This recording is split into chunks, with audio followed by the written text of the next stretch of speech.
Radio Show with your host, Lonnie Clark.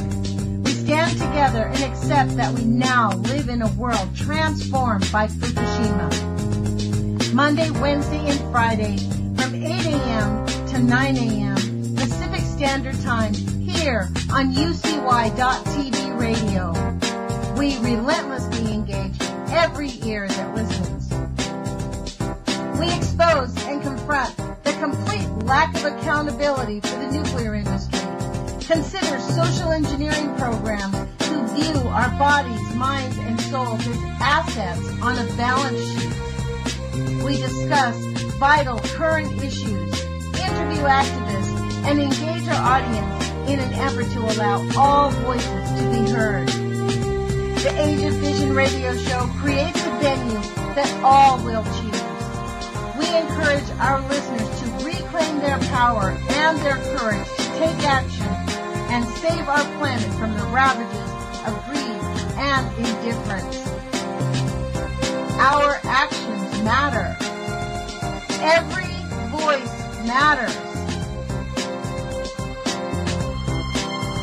We remind our listeners that happiness is resistance.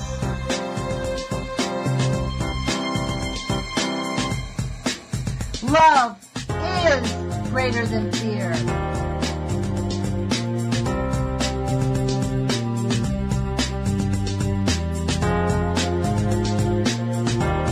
Good morning, UCY.TV radio listeners. This is Lonnie Clark with the Age of Fission radio show. Thanks for joining us, and I want to thank KEPW.org for being our affiliate and carrying our show. I believe that it airs at 6 o'clock every Thursday in Eugene, Oregon, along with Nuclear Hot Seat, I think on Monday at 6. But those hours could change, but thank you anyways. Today is a pre-recorded interview. We're doing this on September 24th to give you some context of what we discussed, because as we know, we're living in a rapidly changing world. I have a guest on that is just an average citizen, just a regular person that I met through Barry Prince. He called me up. He was in a phone conversation, and he said, hey, you should speak with my friend Lonnie. So they called me up. His name is Gregory Scott Busby. And Gregory, where exactly do you live? I didn't get that down. Or do you want to disclose that? I live in England. Okay. England. Okay.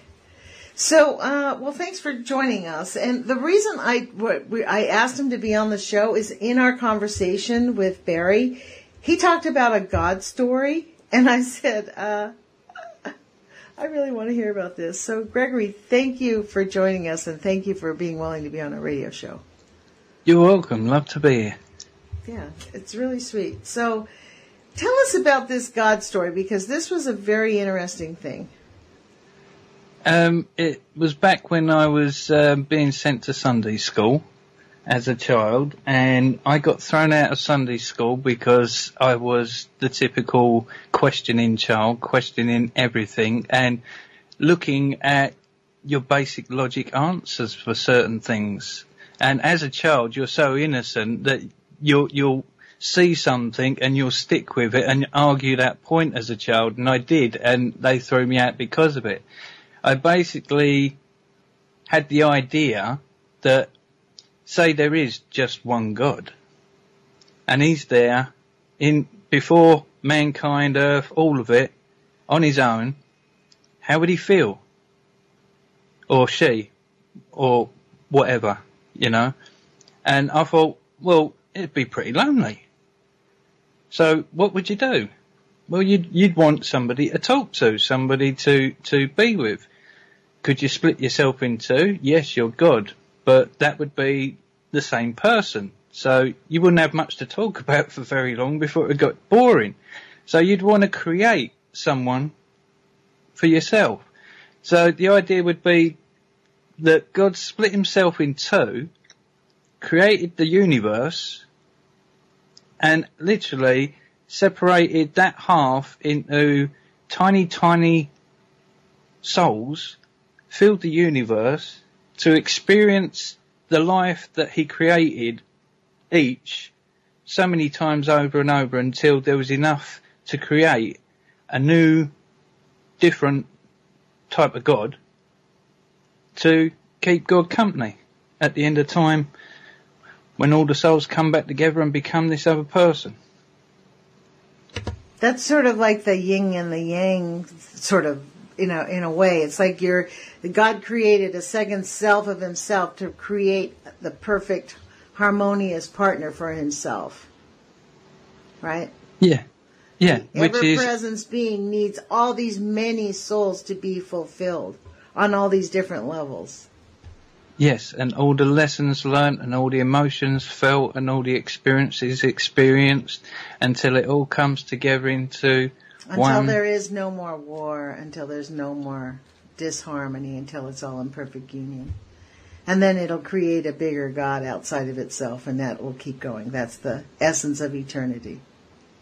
Well, then you'd have two gods. Do you think it continue to keep splitting? Like if the two sides of the one God, like there's one God, this is your concept, there's one God, and then it creates all these subsets to harmonize with its total needs of companionship.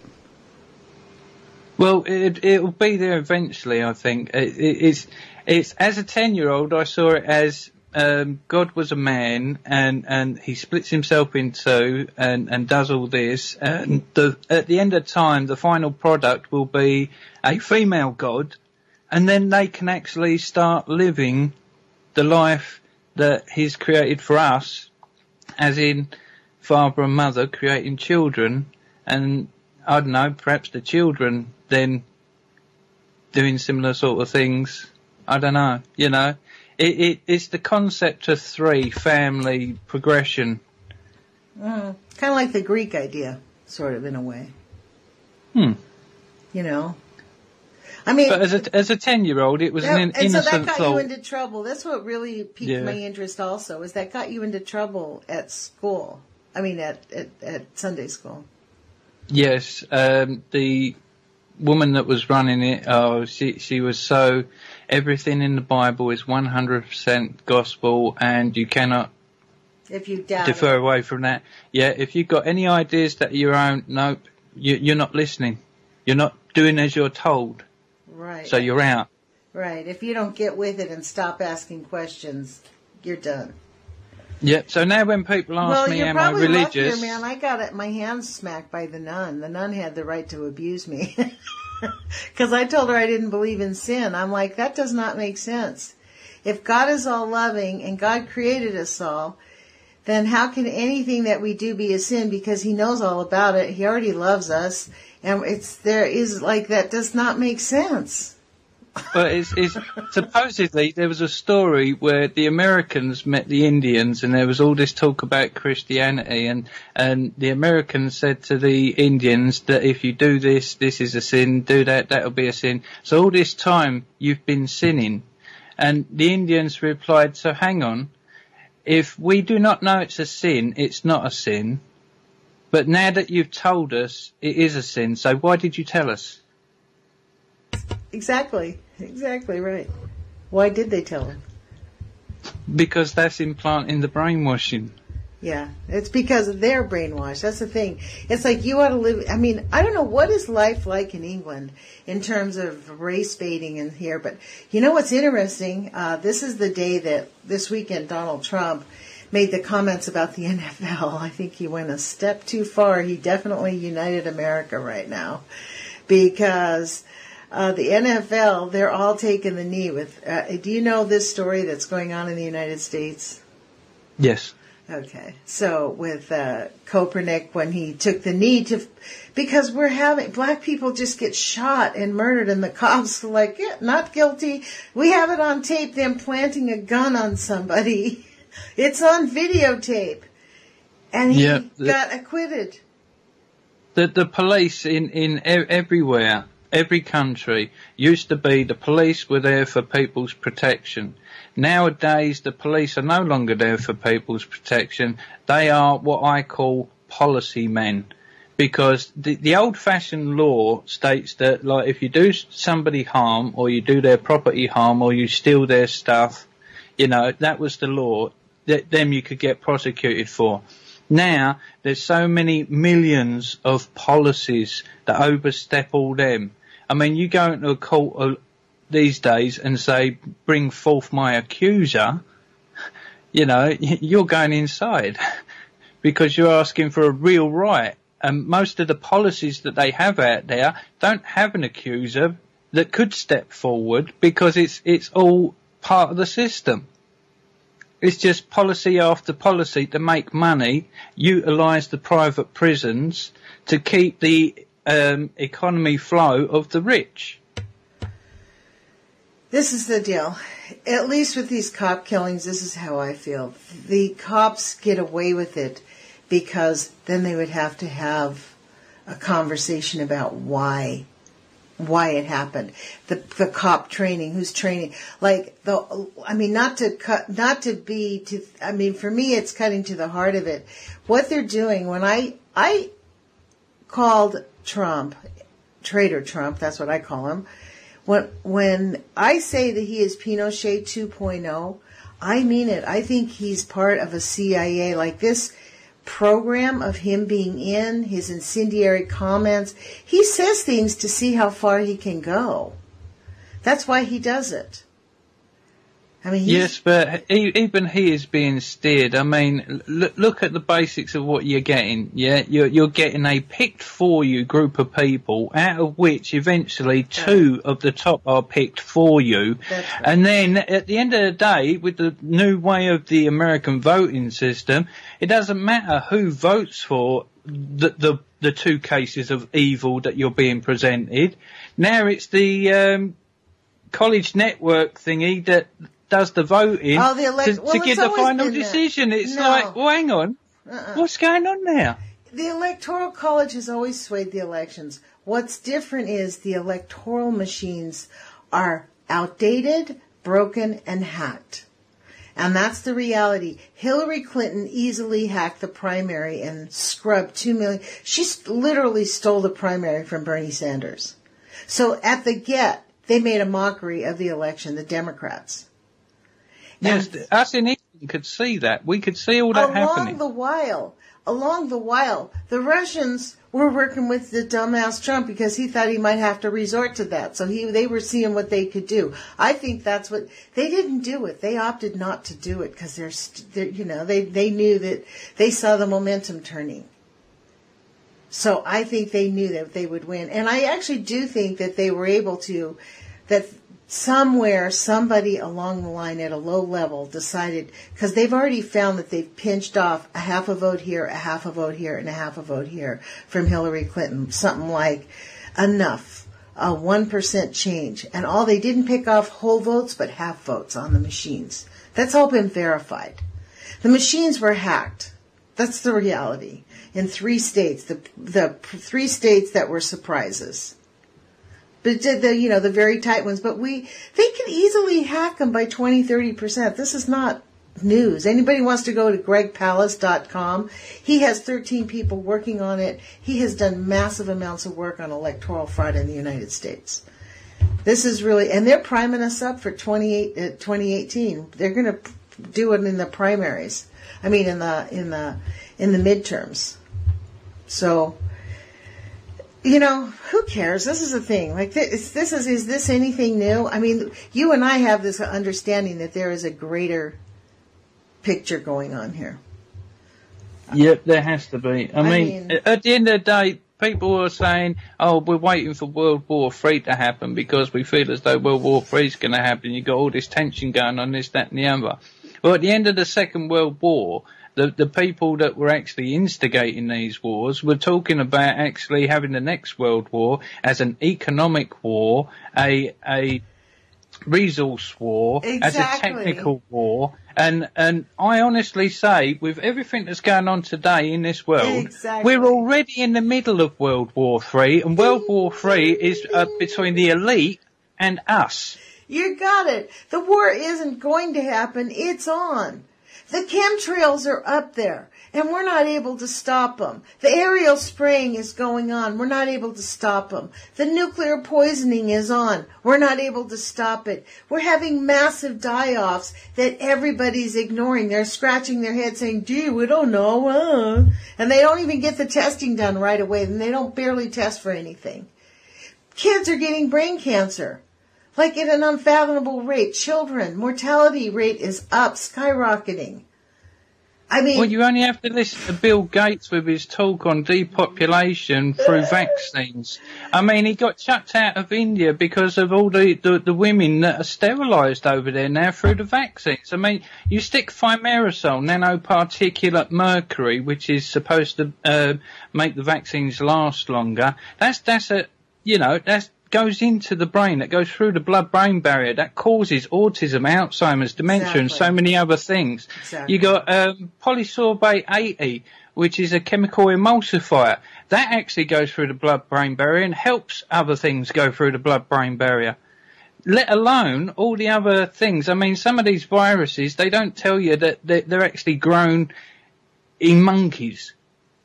You know, the old polio one was grown in monkeys, and one of the monkeys had cancer cells or something, and that's why so many injections had cancer cells in those vaccines at the time. Wow. I mean, some of us are getting cancer from the past when we were kids. Yeah. Because it sits dormant in the body growing. I mean, cancer grows in an acidic environment, and they know this. And the processed foods, the GMOs, the chemtrails and all the rest of it carries on keeping us acidic all the time. Apple cider vinegar, lemons. Yep. I mean not just once a day with apple cider vinegar. It's really recommended 2, 3, 4 times a day. Your body will tell you how much you can have. And when you get to that point, you feel good. Your vitality is up, your aches, your joints, your body is able to move around. You can bend up and down. You're not like, you know. I mean, it affects everybody. We are living World War III. You're actually the first person that I've met who actually said that to me before I said that to them. Really, at first. Or probably the first one that I allowed to, I didn't interrupt. Thank you. You're welcome. Well, look, this is what, and I want to also, moving from the God story and all that ensued from it, you shared with me some poems that I would really love to have shared with our viewers, because I do read poetry on this show. I have a few books that I read. I read William Shakespeare too, but I don't think they've done much Shakespeare in here. But I have read Lao Tzu. But would you share some of your poems that you shared with me the other day? Yes, I'd be glad to. Thanks. What would you like to start with? Your favorite some one. Controversial or some nice? Your favorite one. My favorite one. Or your favorite That would have to be. Yeah. That would have to be. I feel you. Okay. I feel you deep within my heart, as though we were one and not apart, as though we were walking on the same path. I've cried your tears, I've laughed your laugh. I've screamed at your pain, I wept at your joy, and swam in the river of love you deploy. I feel you forever, past all and the end. I love you, my brother, my sister, my friend. Bravo! That was awesome. How old were you when you wrote that poem? Oh, some of these I've been writing over the past 2-3 years, but I have got poems from when I was a teenager. That's when I started. I actually wrote a small book of poems when I was about 13. Wow. Off the top of my head, I could tell you the most prominent one when I was 13, but I'm an optimist, but on this particular day, for some reason, I was being a bit of a pessimist. I don't know why. That one goes... Remember, I was 13 when I wrote this, so... Okay. The sun, the sky, the clouds, the rain, the nuclear war that brought the pain, the fire, the smoke, the filth, the ashes, the dirt, the rubble, the house that crashes. This planet soon will disappear, but then reform some later year. The souls on earth could never live, for they could only take, not give. Wow. I did that when I was 13, feeling a bit pessimistic in school, but then again, that's school for you. I moved about a bit in schools, and I had trouble keeping up because of it. I think that's a great poem, actually. It's really good.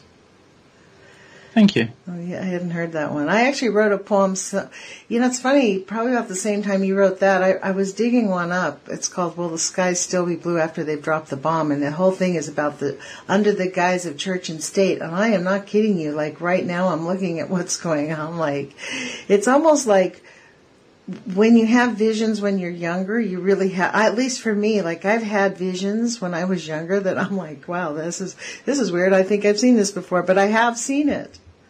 Like when I was younger, I was 17, 18 years old, maybe. No, I think it wasn't 18. I was like 16 or 17.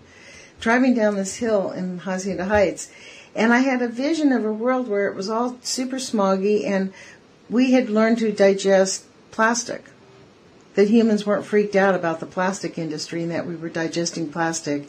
And it was just like everybody's like, oh yeah. And this is exactly where we're at now, to be honest. Like we are digesting plastic. We're putting flame retardant in our food. And we are not having massive demonstrations to stop it. Indeed. It's stunning. But you poison enough people's minds with fluoride, which, creates a bit of apathy and laid backness and all the rest of it. And at the same time, you have Big Pharma poisoning with all these opioids and this, that and the other. I mean, giving kids some of the stuff they're giving these days, stuff that like some druggies wouldn't actually take because, they know that is really bad stuff to be taking. But they're giving this to children. I mean, where's the parents' outcry? Oh, they can't. They're fluoridated. They're also on prescription drugs. Well, their lives economically are so bad. You understand what fluoridated water does to people, right? Yep.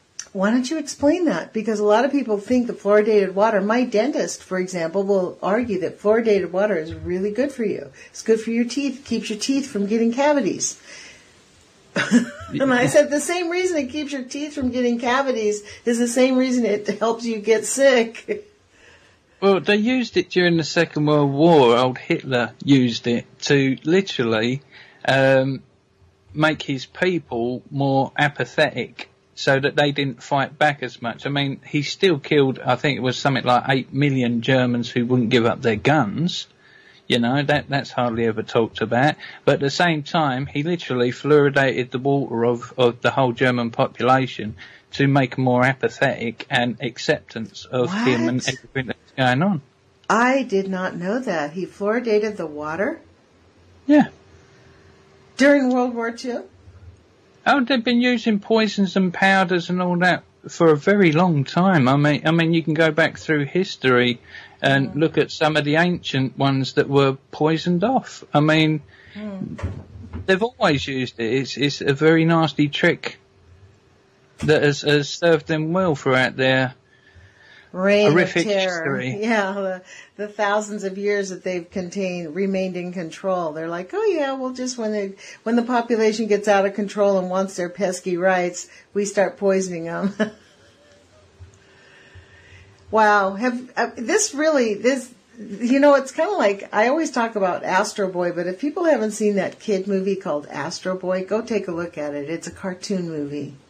And for me, I watched it with a neighbor boy I was babysitting him and he wanted to watch Astro Boy. So I sat and watched it with him and I was like, wow, this is what you're looking at? He's like, yeah, it's really great, isn't it? And I'm like, yeah, it's very interesting there. It's total programming. It's all about the earth being decimated and filthy and a lower class living on the bottom and the upper class circling the earth because in the old days, their grandfathers thought they could leave the earth, but it didn't happen. So they had to circle the earth till they were coming up with a solution or until they cleaned the earth up. But the earth was it was just like this weird projection of what the future will become. Yeah, it sounds like something I've got to watch. Another one that I would suggest people watch is 1984. Watch that, and if you liked it, read that or watch that. It's in book and it's in film form. But point being, what it turns into.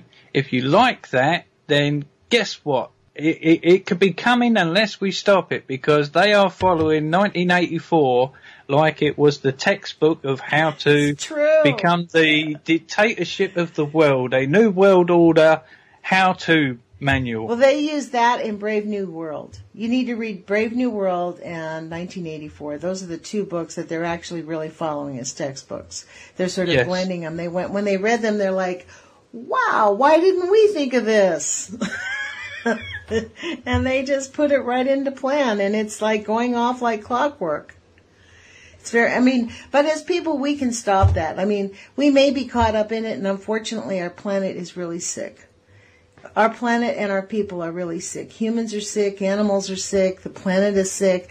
We're not having climate change. We are having an environmental collapse that's causing the climate to change. Period. Yes, it was Nikola Tesla's worst nightmare. I mean, he came up with weather modification and all other sorts of inventions, from looking at the mathematics and the writings of ancient Egypt and things like that. And when he actually had the weather modification plans, blueprints, he separated them up and sent them out to different countries, hoping that eventually these countries would come together in peace and utilise all the pieces together. The only problem being they killed him off and stole all his stuff. Right. I mean, George Bush's uncle was sent to actually go through Nikola Tesla's papers to see if there was anything decent there, and he pulled some of this stuff in. No way, I did not know that. That's where we get heart from. But Nikola Tesla's worst nightmare was that they would use weather modification against the people without telling them to create the New World Order. So what you're saying is Tesla understood the New World Order was after controlling people? Only towards the end, but he didn't speak out about it because he was already, stuck in a flat in New York, slowly being starved to death and considered a crazy old man. And basically he died there. They stormed in, they stole everything, and the rest is history. Wow, and here we are. I mean, the amount of stuff that Edison took off of Tesla, and the fact that if you look at some of Tesla's stuff, most of it's now under Rothschild's patent.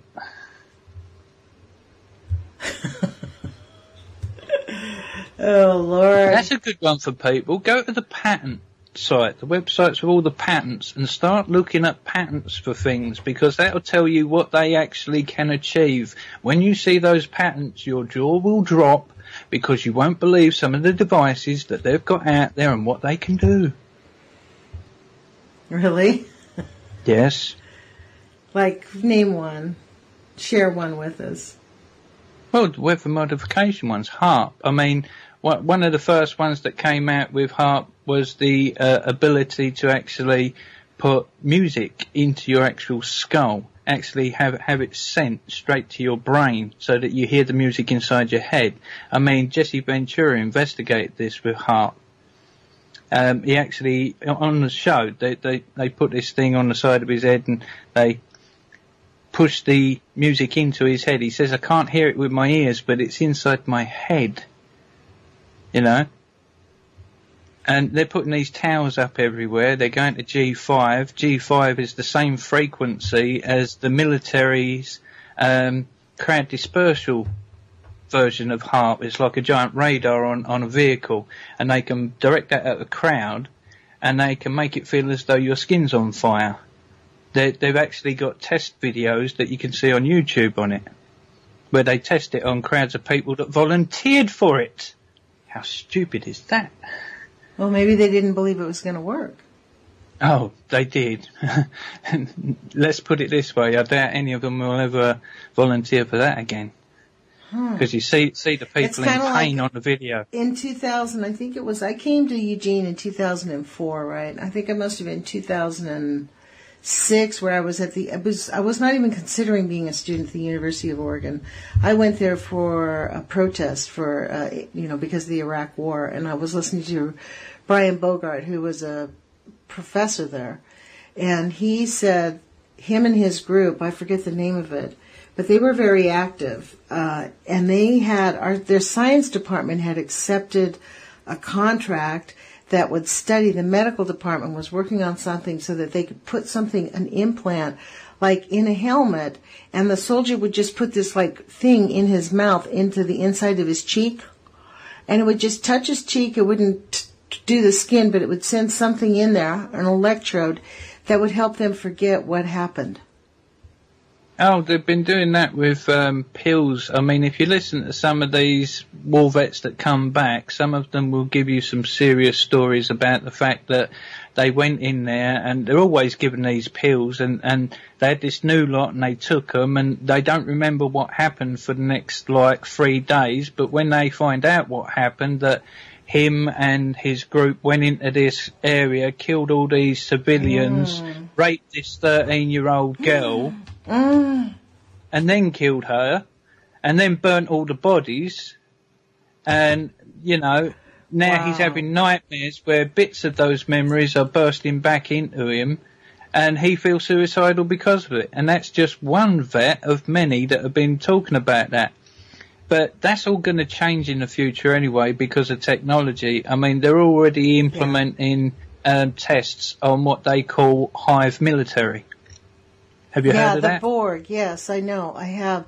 Do you listen to Joel's show on UCY.tv? No. It's Before the First Cop. Oh my gosh, you should listen to it. She covers these things. She reads stories from the military magazines. It's out there, like the space people. I don't know how she finds these journals. They're all science journals, I guess. She's kind of like an internet, like she's a techie person. Do you know what I'm saying? And she reads these things, and oh my gosh, she reported on this, and it was being reported, and she was like, and she sort of, this reason I like her show is she deciphered it for people like me. Like, she's like, do you realize what they're saying? And explained it. Because some of that stuff is like, oh my gosh, like you're telling me like this HARP stuff, this is from Tesla. They knew that Tesla knew about this. The sound, all of the chemtrail, all of this was his brilliant ideas, just put to horrible use.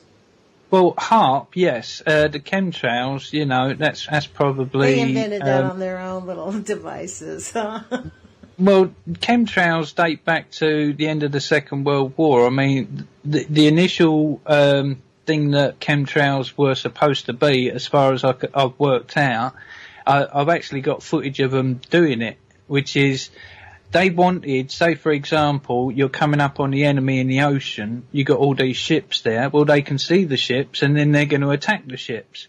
So what they were trying to do is create like a fog on the sea by flying these planes over, dropping these chemicals which created this fog on the sea so that the ships could come in through the fog. And it all kind of escalated from there. Well, if we can do that, well, what if we actually drop other chemicals, and instead of in the sea, on the land, where the people are, our enemy. And, of course, you had all these laws against certain things, and they've taken over all the laws. They've got loopholes for everything these days. No one goes to prison. Everyone just pays a fine, which is normally not even 1% of the profit they made through the illegal things they did. So they've got round it all and can do pretty much anything nowadays. How many people do you think? I mean, it's interesting. Tacit in our conversation is an understanding that there is really kind of a sub-government that is sort of a worldwide entity. It's not like our governments are sovereign, like you have your country and your rules. I mean, our Constitution is written very similar, actually, to British law. It's almost identical in lots of ways. That's inherent in the corporate greed, the imperialism that's growing out of this whole so-called Western culture. Well, America never broke free of Britain. You've always been under the control of Britain. I mean, you're under the Crown Corporation. Exactly. Some of your taxes still go to the Queen of England. Well, that's a shock to many of our listeners, I'm sure. The Queen of England, you know, anywhere the Crown Corporation makes money, she gets a share. They do, you know, it's the royals, it's the Crown Corporation. All the royals get from the Crown Corporation. The Crown Corporation is the biggest corporation out there. Well, this is the thing. How many people do you think are running how the world? I mean, I'm just stunned. So you are for the belief that this is kind of an intentional genocide going on. Oh yeah. Point. Oh yeah, but the problem is, and this is the serious problem that we got, all these governments, all these big top people, kings, queens, presidents, prime ministers, all the rest of it, are all puppets. And they do what this other group tell them to do. The problem is, not many people know what this other group is. They don't know who they are, where they are, what they're doing, because that information is not public information. That is stuff that no one's supposed to know. When people find out that stuff, that's when people wind up disappearing. See, the public stuff, that's why it's called a world stage, is all puppets and marionettes playing their part because they have to. It's staged. No, they have to. They have to. They have got no choice in it. Most of them, they're part of the club. To be in the club, you have to do certain things which you could then be blackmailed for or even sentenced to death for in the courts, whatever. But so what happens if you do nothing that you can't be blackmailed for? What if they set you up?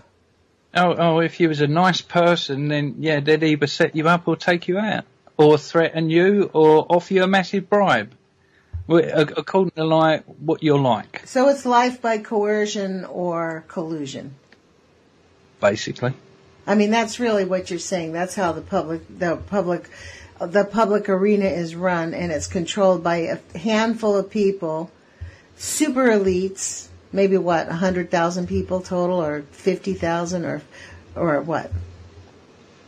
Well, I 300, look at it 400, 500. I look at it like a pyramid scheme. So you'd have like a group of, I don't know, 50 to 100 at the top, and then each layer would be more people, but they wouldn't have as much knowledge as the ones above. What you're saying is at the very top of the pinnacle, we have no idea who's really at the top. That person is pretty much unknowable to us, peons.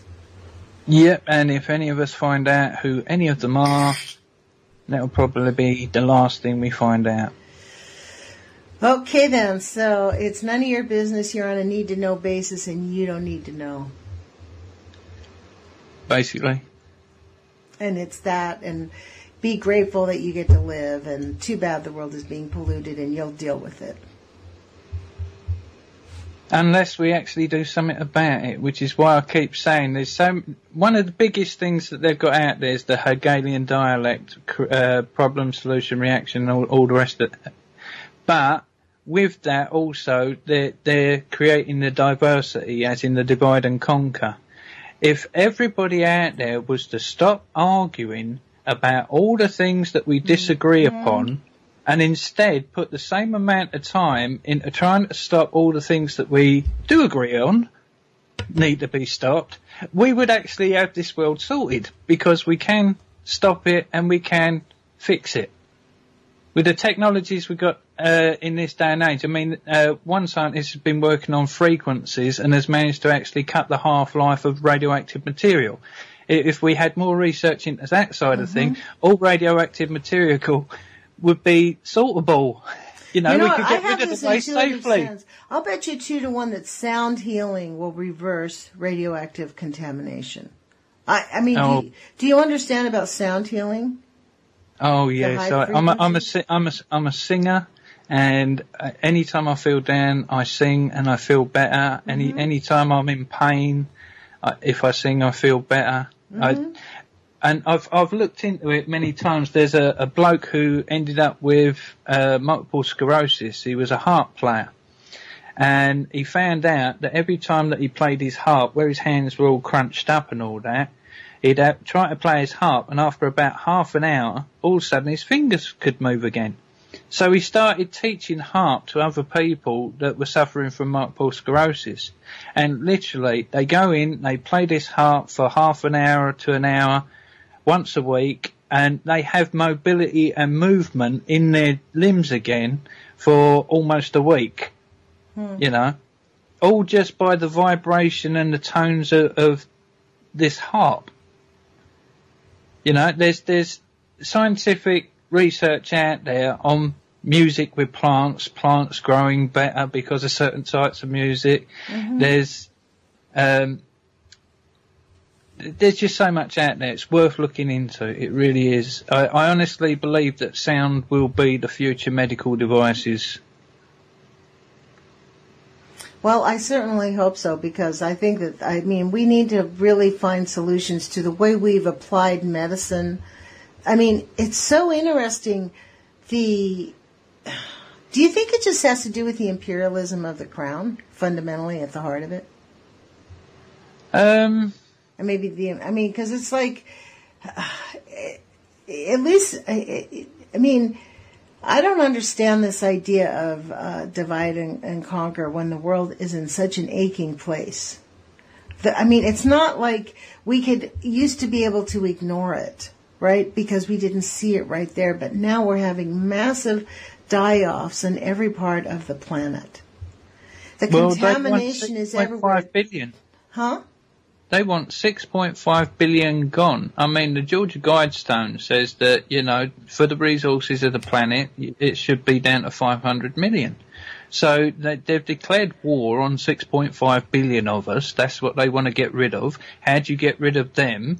Well, you do it slowly over time by poisoning them, getting rid of their food resources, poisoning their water. I mean, fracking. Is there a need for fracking? No. So why keep doing it? Because it's poisoning the water. Poison the water, poison the people. Poison the people, job done. Yeah. They have to know that it's poisoning the people. But they do. The evidence is there, and they're just ignoring it and saying it doesn't in America, exist. at least it's worse than that. I interview a woman from Oklahoma, and Erica Dugan. You can look for her interview. She's been with me 2 or 3 times now, and I hope she comes back. It's hard. She's a journalist. She's an educated, qualified, with a certified journalist. Like, she got a degree in journalism. And her family got sick. They moved into their perfect dream home, and they couldn't figure out why her family was getting sick, and it's completely related to the fracking. And she just barely mentioned it to her doctors, and after that, she started having a hard time getting her children into services. They're angry at her for having said it. Now they're denying that it's anything related. You should hear her story, the hostility towards her because she dared mention it.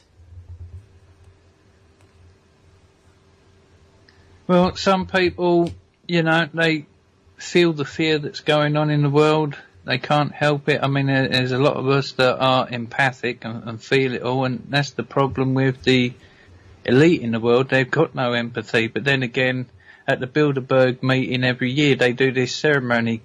It's like this mystical chant and all the rest of it. It's called the Cremation of Care ceremony. And I don't know if you've heard some of the people around you lately, but the amount of people that give it, I don't care if it don't affect me, I ain't bothered. It's a separation of the people in many different ways. At the end of the day, they're always trying to split people into 2 groups so that they can arm the 2 groups and let the 2 groups fight each other so that they can stand back and reap the rewards. It's sick that it's happening, but the more people wake up and the more they realise that they can do something about it, it actually and focus on what coming we can fix and really work for justice. This is the thing we have to really demand. This is what you were talking about earlier when you and I were talking privately about your medical stuff. Really, we need to take care of people, and we need to stick up one for all. Like, we have to not just fix our own little world. We have to look for a way to do a bigger solution. you know. Well, I think one of the things that they've been pushing is people's fear of death.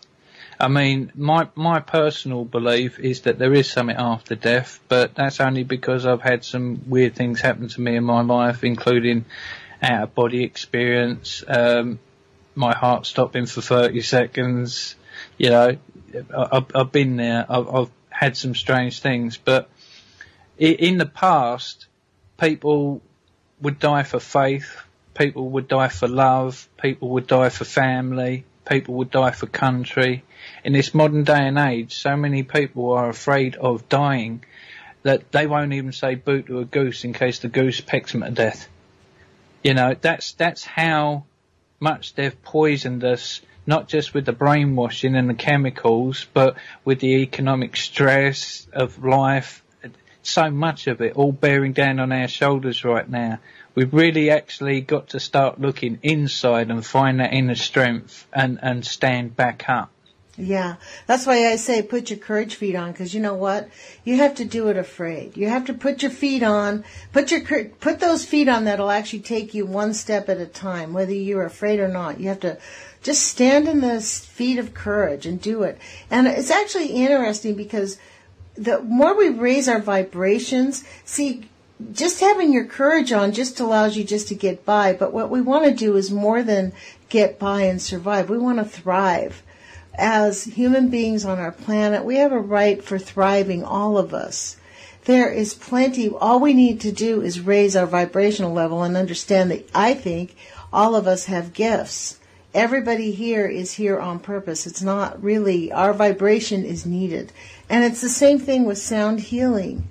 I mean, you and I touched on this real briefly when I first met you before we were on the air, that I actually think that music is a human need. I think maybe even a mammal need, because animals sing to their babies. I think that having music is so vital to human life. I think it's, this is why we like poetry, because good poetry sounds like music. It sort of creates its own air, and afterwards you go, wow, that was great. Well, music is always classed as the rhythm of life. And the rhythm of life, when you actually look at nature, when you're a baby in the womb, the first song that you ever hear is played to you 24/7 whilst you're in the womb. And that is boom, boom, boom, boom, boom, boom, boom, boom, boom, boom. Your mother's heartbeat, the rhythm of life. That's actually true. I had never really considered that. Well, that's where it comes from. Some people with natural rhythm, it's normally because their mum had natural rhythm kicking off in their heart, That's interesting. Huh. I hadn't actually really thought about that. That's actually true. That is maybe that's why drumming is such a primal thing, Yep. I had a music teacher who told me you should drum with your friends. He insisted I get some sets of drums, and he said, anytime your friends come over, you guys drum together. Really? He really liked, before we started our piano class, we drummed. He had a whole set of drums. You could pick anything you want. And it was really fun. It was like just 2 or 3 5 minutes of drumming. You get in a rhythm. It helps you build your rhythm together. Yep, when a group of drummers actually get the same rhythm and sync, it's a strange feeling. It's almost like an energetic feeling where you're not just playing, you're now connected with the people you're playing with on some other higher frequency. Mm-hmm. And you're all playing this together as one. It's no longer I am an outsider playing with these guys. It's now I am one of these guys because we are one. It's a strange thing. It's something I get with one of my friends. I've known this guy for ages, and the amount of times we have said exactly the same thing at exactly the same time is in the thousands, and we surprise each other with it all the time. It's ridiculous, but normally it's when we're talking and we end up on this same sort of frequency together, and then all of a sudden we'll just blurt out exactly the same thing at the same time, and it's like, that's the feeling. Same as with the drumming. Same as we're talking. Well, this is where they came up with the idea of creating the Borg mentality of, the military has sort of taken that on. That's what that whole harp thing is. And even the fluoride is to get people in harmony. Okay, we're just going to stay silent, be part of the Borg, because humans love to be part, as creatures. We love to be part of a unit. We crave that. We crave love. I've often said that it's interesting. The reason we have war is because most people crave peace. We're willing to let a few people terrorize the planet because we want peace so badly. We're willing to just we need to I think as humans, we're being forced to stand up and modify how we interact with what we've been doing for the last 1,000 years is culminated to complete environmental collapse. Yes. It is. That's why people are waking up, because people can see it happening, and that's why they are being so nasty right now, because they know that people are waking up. They can see that their end is near, and they are like a wild animal backed into a corner. They are striking out with all their claws in all the fashions that they can. Their time is over. The new time. I honestly feel that once all this has got out of the way and people have stood up and put a stop to this, we could actually have a golden age. We could make it a golden age where we can get rid of all the nuclear power plants, actually go with green energy, get rid of all the nuclear waste with frequency, because, they're working on it. It should be sortable soon. Get back to organic food and get rid of the GMO, the chemical, the whole, figure out a way to deal with all of the pollution and then create a society based on being in harmony with the earth. Yep, with nature. I mean, you look at nature. Nature is the main place that all of us learn from. It's where everything that we've ever learned comes from, because it all starts and ends with nature. And you look at nature, the waterfalls don't flow for anyone. The fruit doesn't grow for anyone. None of it is actually for itself, but is always for others. I mean, nature is a 100% connected ecosphere. And its main lesson is everything works together. And yet you look at human society and it's like, whoa, rams butting heads. You're not listening to the main teacher that you had from the start, the one that is still there. Instead, you're following all these other ideas and butting heads over things that take you away from nature. And anything that takes you away from nature is going to do nature harm, and eventually yourself. Well, you know what? I've often thought about this, though. There's that very same thing. I think as humans, our human species, we've done this several times throughout ancient history. And we have brought ourselves to this demise and perhaps our environment. I mean, we are falling off the cliff in this extinction level event that's going on now. We're falling off the cliff faster than any other prior extinction level event. I mean, did humans have a hand in that? Probably. But I think that we have actually brought severe collapse to human society several times at least throughout the last couple of years on this planet, or however long we've been here. I mean, we found humans millions of years ago. I think we've come and gone, different sizes of us. That's why we have the giants, we have the smalls, we have had iterations of the human species, and we bring ourselves to this, and maybe it's part of that God theory. Because really what we're trying to do is we're sort of like going through this time where maybe this species at some point will be in complete harmony with the Godhead and just live in love. Because I believe our planet Gaia, the entire message of our planet is love and compassion. I think that's our mission on our planet. Because when you look at plants and trees and all of the things of nature, as you said, it works in complete harmony with each other to keep remediating, to keep fixing it. It has the microbes, all these things that fix all of this, out of balance things. It's constantly in harmony. So maybe this is where humankind is like evolving. Maybe you're right. We are on the precipice of making a monumental shift for our planet, hopefully. I wrote a tiny little poem. It was a crazy rhyming one called I Love You Earth. Shall I say it? Please do. It's a little one. I can feel your pain and it's driving me insane. I wish man would refrain driving their gravy train. What's going through their brain as our sweet earth they drain? We know she's under strain, for her tears we see in rain. We badly must contain the greed that is the stain. Then earth may just remain and grow beautiful again. That's lovely. I could hear that in a rap song, actually. That sounds like a rap song. That's awesome. That's really, really great. Look, we have about 2 minutes or 2.5 minutes left. I just want to give you the heads up that we're almost at the end of the show here. So you have been listening to Gregory Scott Busby. No relation to Dr. Busby. That's what I asked him when I first met him. No relation to Dr. Busby, by the way. That I know of. That you know of. Well, have you contacted him and said, hey, are we related? No. You should send him an email and say, hey, these are my parents. Are we related?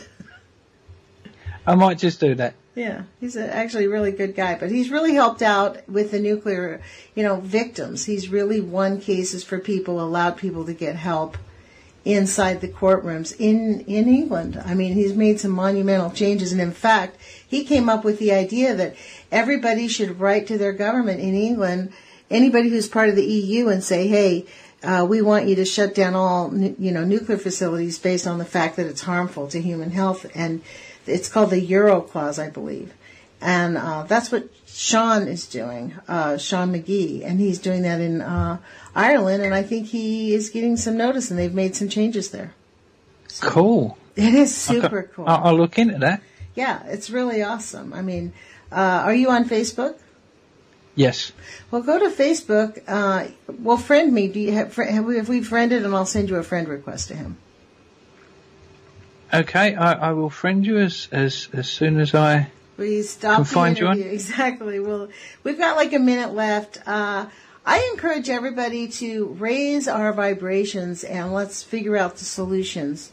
And as Fuku fighters, it's kind of our responsibility to look for positive solutions. There are solutions out there and ways to resist and ways to not just object, but bring up, just a positive attitude and believe that we can make a difference. And we do have to speak out. So, well, I'll leave you on a philosophy, shall I? 40 seconds. Go ahead. Be the gardener of your own destiny. You reap what you sow. Be careful what you plant for your future. Hey, there you go. Thank you so much. That was Gregory Scott Busby from England, you guys. And I hope he comes back because I really enjoy your poetry. I hope we can have this conversation again. Thank you. I'd love to.